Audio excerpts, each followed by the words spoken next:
చర్చించేటువంటి నాయకుడు కాంగ్రెస్ పార్టీ లేడు. దేశం గురించి ఆలోచించేటువంటి నాయకుడు కాంగ్రెస్ పార్టీ లేడు. క్యాప్టెన్ లేకుండా కాంగ్రెస్ పార్టీ మ్యాచ్ ఆడుతున్నది. క్యాప్టెన్ లేకుండా మ్యాచ్ అంటే కీపర్ ఒకరికి ఓదడు, ఫీల్డర్ ఒకరికి ఓదడు, బౌలర్ ఒకరికి ఓదడు, ఎటు ఓడు అటే ఓదడు అని కుక్కలు చెప్పిన విస్తలు అయితే కాబట్టి ఇలా కాంగ్రెస్ పార్టీ పరిస్థితి అదే. కుక్కలు చెప్పిన విస్తలకి వాడి అభ్యర్థులు లేనటువంటి పార్టీ కాంగ్రెస్ పార్టీ. ఇలా బీఆర్ఎస్ పార్టీకి ఒకసారి ఆలోచన, కేసీఆర్ ప్రధానమంత్రి అయితే ఎట్లుంటుందో ఒక్కసారి ఆలోచించండి. మళ్ళీ ఢిల్లీలో ఫామ్ హౌస్ కట్టుకోవాల్సి వస్తుంది. కాబట్టి ఇవన్నీ దేశ అభివృద్ధి గురించి, దేశం గురించి ఆలోచించే ఎన్నికలు. కాబట్టి నరేంద్ర మోడీ గారిని ప్రధానమంత్రి చేయాలని చెప్పి ఆలోచన. కాబట్టి మీరు నాకు ఓటేస్తే నేను పోయి నరేంద్ర మోడీ గారికి ఓటేస్తాను. ఇలా మీరు కరీంనగర్ పార్లమెంట్ సభ్యునిగా నన్ను గెలిపించిన తర్వాత పోయిన కూడా ఆర్యవేశ ఆత్మీయ సమ్మేళనంలో అనేక విషయాలు మీకు స్పష్టం చేస్తాను. అభివృద్ధి విషయంలో ఏ విధంగా అభివృద్ధి విషయంలో మీ అందరికీ చెప్పిన.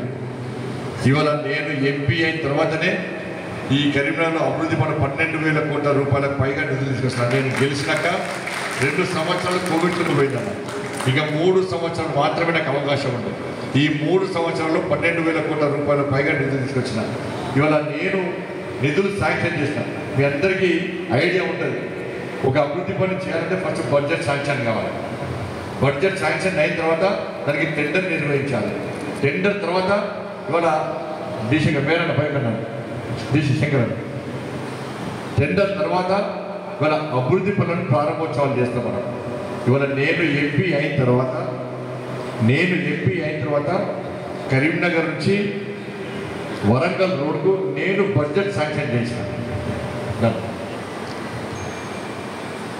కరీంనగర్ వరంగల్ రోడ్కు నేను బడ్జెట్ శాంక్షన్ చేసిన 2 సంవత్సరాల క్రితం. 2 సంవత్సరాల క్రితం నేను టెండర్ పెట్టించిన. సంవత్సరం క్రితం నరేంద్ర మోడీ గారితో వరంగల్లో ప్రారంభోత్సవం చేసినప్పుడు బడ్జెట్ పైసలు అభివృద్ధి పనులు నేను ఇచ్చేసినట్ట, వినోభావాలు ఇచ్చేసినట్ట. సంవత్సరం 2 సంవత్సరాల క్రితం ఎంపీ నేనున్నానా, ఆయనన్నా. ఇవాళ ఎలుగతుర్తి సిద్దిపేట రోడ్డు 500 కోట్లు, ఇది 2,000 కోట్లు. ఎలుగతుర్తి సిద్దిపేట రోడ్డు 500 కోట్లు. నేను ఎంపీ అనక బడ్జెట్ శాంక్షన్ చేసిన, నేను ఎంపీ అనక టెండర్ నిర్వహించిన, నేను ఎంపీ అనక నరేంద్ర మోడీ గారితో రామోటం వేదికగా వర్చువల్ ద్వారా ప్రారంభోత్సవం నేను చేసిన, ఆయన చేసిన అంటున్నాడు. అలా ఆరోపి సేతు బంధన్ స్కీమ్ సంవత్సరం క్రితం స్టార్ట్ అయింది. గతంలో కేసీఆర్ పైసలు ఇవ్వడం చేయలేదు. నేను కేసీఆర్కి సంబంధించిన ఫైళ్ళు మొత్తం, తెలంగాణకు సంబంధించిన ఫైళ్ళు మొత్తం ఆపినండి. నువ్వు ఆరోపికి అప్రూవల్ ఇస్తేనే నేను నీ ఫైల్ శాంక్షన్ చేస్తా అని చెప్పి నితిన్ గడ్కరీ గంటాపదంగా చెప్పారు. కాబట్టి ఇలా కేసీఆర్ 2 సంవత్సరాల తర్వాత మొత్తుకున్నప్పుడు ఇవ్వకుంటే 2 సంవత్సరాల తర్వాత నాకు అప్రూవల్ ఇచ్చింది.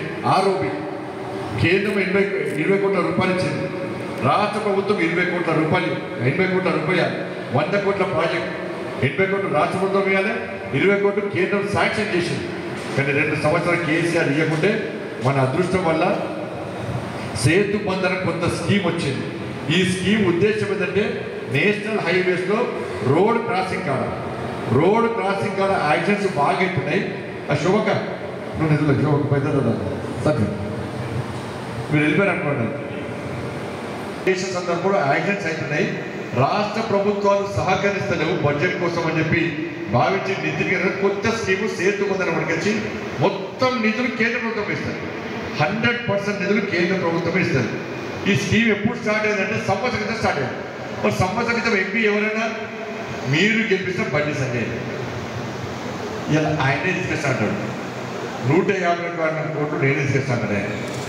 ఇలా సిఆర్ఎఫ్ పైసలు నేను ఎంపీ నేను తీసుకొస్తే ఆయనే తీసుకొస్తా అంటాడు.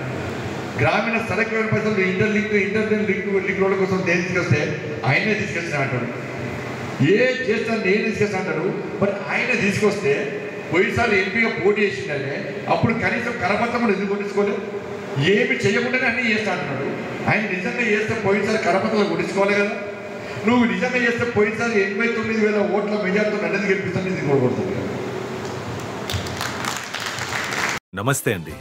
ఇది వ్యాపారం గురించి కాదు, ఓటు గురించి. ఎన్నికల్లో ఓటు వేయడం మన హక్కు మాత్రమే కాదు, కర్తవ్యం. ఎంతో మంది మహా నేతలు శ్రమించి ప్రాణత్యాగం చేసి ఈ అవకాశాన్ని మనకిప్పించారు. అందరూ ఓటు వేద్దాం. ఎందుకంటే ఓటు హక్కు ఊరికే రాదు. నా ఓటు ఎవరికో తెలుసా? అది సీక్రెట్ అండి.